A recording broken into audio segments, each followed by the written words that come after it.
जब तुम सब कुछ कर लो, तब अंत में यह कहना, हम अयोग्य। कितने लोग को ये टाइटल टू कॉस्टली ना? सारी बातें मानो और लास्ट में कहो मैं अयोग्य। ये कैसा title? This is a title of Jesus.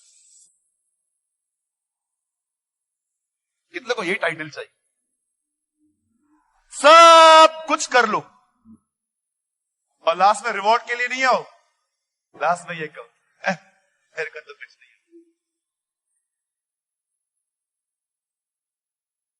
मैं 17 साल से प्रभु में, आई एम सो सॉरी, मैं किसको नीचे नहीं कर रहा हूं, मुझे इस तरह की मसीहत से किसी ने नहीं मिलाया। और यूसुफ मिस्र का प्रभु बना। अब बड़े ध्यान से सुनिए, 10 मिनट में यह संदेश पूरा हो जाएगा। जब यूसुफ बादशाह बना, राज्यपाल बना, when he was a governor, the Bible says उन दिनों में अनाज सिर्फ यूसुफ के पास था।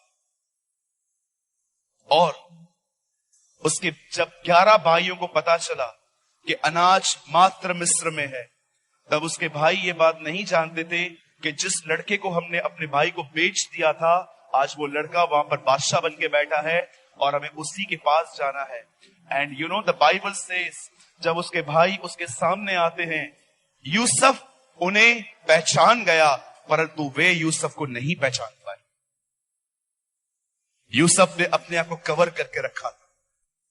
जब यूसुफ उनको पहचान गया, तब यूसुफ को पता चला एक लड़का मिसिंग है। तो उन्होंने उससे पूछा, क्या तुम सब हो? वो बोलते हैं नो, छोटा वाला डैडी के साथ है, जाओ उसे ले आओ। और यूसुफ सारी बातें समझने के बाद अंत में, जानते हो वो अपने भाइयों को क्या कहता है? मैं यूसुफ हूं, यूसुफ। वो कहता है मैं यूसुफ हूं। तुम्हें याद है तुमने मेरे साथ क्या किया था?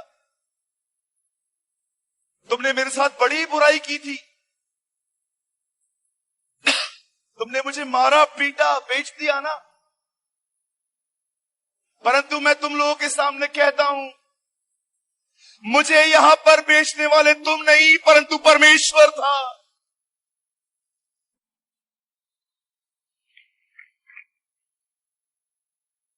तुम नहीं लेकर आए मुझे यहां पर, मुझे यहां खुदा ले आया। तुमने मेरे साथ बुराई का विचार किया, परंतु परमेश्वर ने इसी बुराई में से भलाई का विचार किया।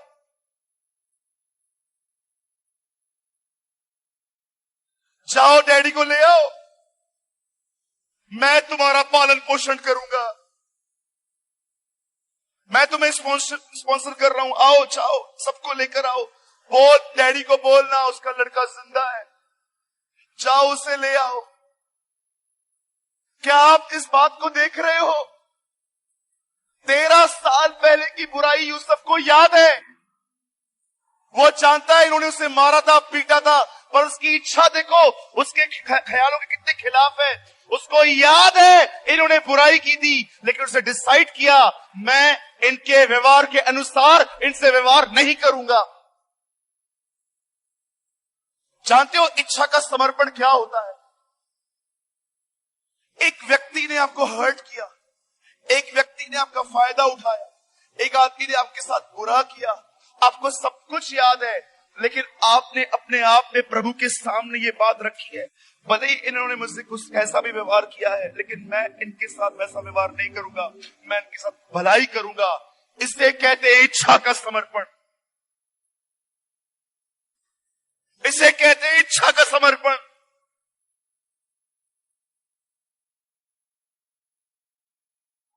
वो जानता था।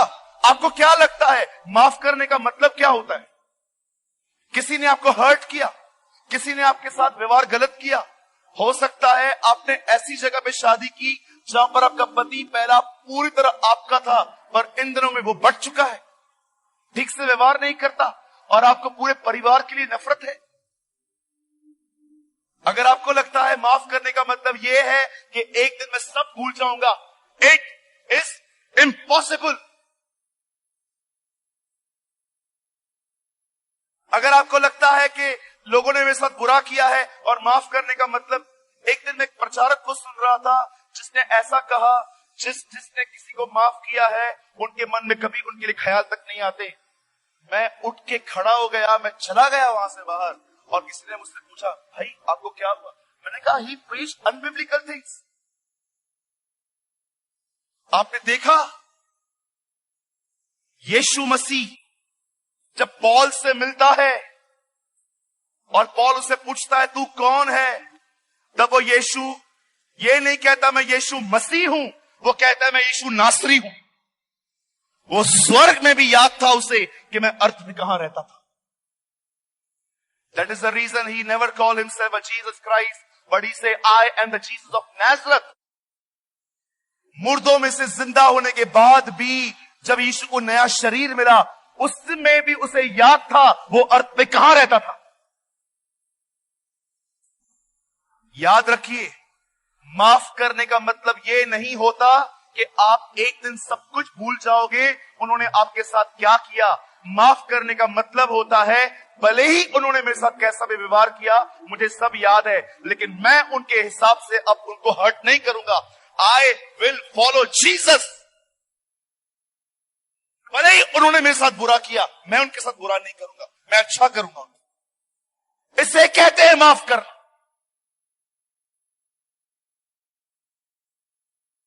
कुछ लोगों को लगता है माफ करने का मतलब होता है हम पूरी तरह से भूल जाएंगे उनके गलत कामों को। कभी नहीं भूल पाओगे। लेकिन वो व्यक्ति सामने आ गया और आपने भी अपना एटीट्यूड दिखाया, आपने माफ नहीं किया उसे। और याद रखिएगा रांची, एक पाप ऐसा है अगर वो आपने किया, जितने पाप आज तक आपने किए हैं और वो माफ हो चुके हैं, वो सारे पाप परमेश्वर आप पर फिर से लाद देगा। यदि तुम मनुष्य के अपराध क्षमा न करो तो मेरा स्वर्गीय पिता भी तुम्हें क्षमा नहीं करेगा। एक ऐसा पाप है कि अगर आप किसी के साथ बुरा कर रहे हो, मैं आपको एक बात कहना चाहता हूं, अगर कोई भी ऐसा व्यक्ति है जिसने आपको जानबूझ के हर्ट नहीं किया है, वो फॉल हो गया, उसके मुंह से निकल गई वो बात, ऐसों को दिन में 1000 बार माफ कर दो। लेकिन अगर आप एक ऐसे व्यक्ति को जानते हो जो प्लान करके आपको परेशान करता है, उसे पता है कि वो क्या कर रहा है और वो जानबूझ के करता है, दूर हो जाओ, डिस्टेंस मेंटेन करो, पर उनके लिए कोई उनके विरुद्ध बात मत करो। कोई भी आके आपको कहता है ना, मुझे पता नहीं क्यों आज सुबह जब मैं प्रेयर कर रहा था मुझे परमेश्वर ने एक बात दिखाई कि यहां पर बहुत सारे जो लोग हैं वो दूसरों के विरोध में बात